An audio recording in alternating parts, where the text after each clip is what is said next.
Christians have bought the idea that whatever doesn't work in your life should be ascribed to demons. Walk into any church and it's always the poor person who's being delivered of something. Isn't it remarkable that a rich politician who has committed all kinds of atrocities, a rich politician who offers some kind of sacrifice during the last election, walks into a church? Guess what happens? Ushered into the front seat, and during the deliverance session, it's only poor people who are falling. And it's very unfortunate because we live in very interesting times. We live in a society where it is comforting to blame anything but yourself for misfortunes. Why is your life shit? My life is shit because I'm depressed. No, your life is shit and you're depressed, or you're depressed because your life is shit. I was trying to ensure that I don't get it mixed up. Why are you poor? I lost my father at a very young age. I was abused. Sometimes your points might be justifiable. However, according to the law of statistics, it states that an object would remain static for as long as there's no external force that compels it to act otherwise. That's the law of mechanics. Law of mechanics. Correction. So the law of mechanics states an object would always remain static until an external force compels it to act otherwise. It's the same thing with your destiny. It will always remain at one place. It will always remain at one position until there is a force that drives you, a force that changes your mindset, a force that transcends the pain you would undergo to make that change.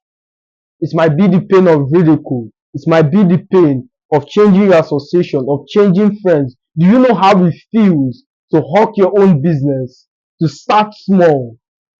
Every single peer group or every single friend you once had, seeing you post your business on your status or whatever platform, it might be shaming to some. Yet, until that pain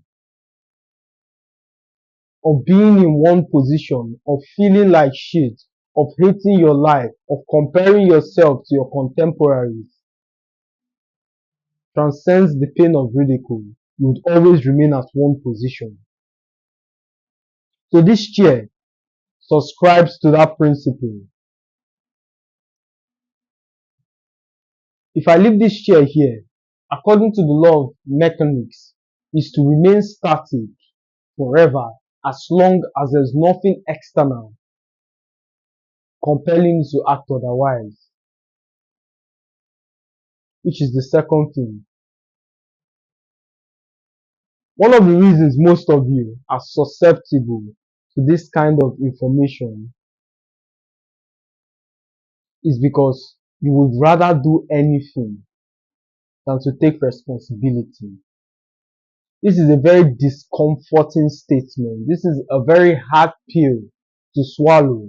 And I'm talking to the individuals who are ready to assume responsibility, not the ones who pretend they want to assume responsibility, but the ones who are ready to take charge of their life. And this somehow ties to point two, because if you sit down and analyze your life, look at the trajectory your life is headed, look at the outcome you want to achieve, and please answer this question honestly. Are your actions aligned to your goal?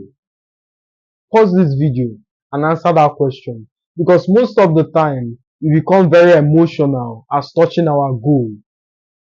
We like to blame God. God, I thought you said I'm ready. Universe, give me what I want.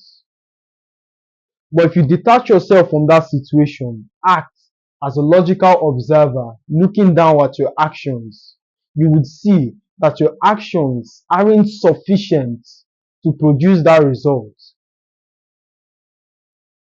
I recall one time at the infancy of my career, before I started the business, I would be pissed off seeing more people who have money than me seeing people who I deem as less qualified to engage in that result.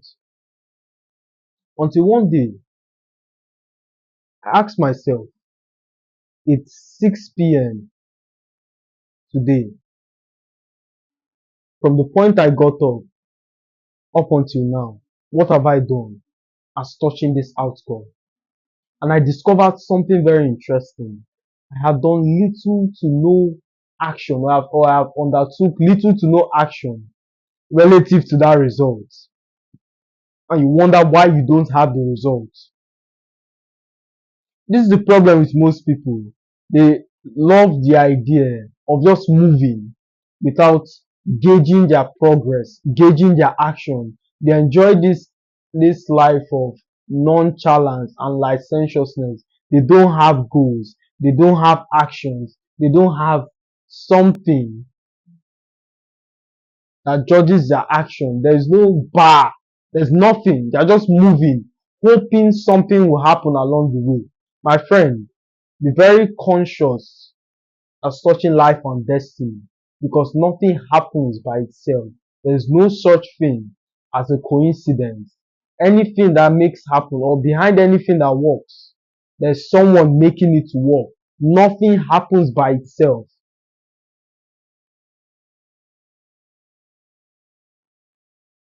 The last thought experiment I will leave you with is an actionable. Taking this action transfers you from point A to point C.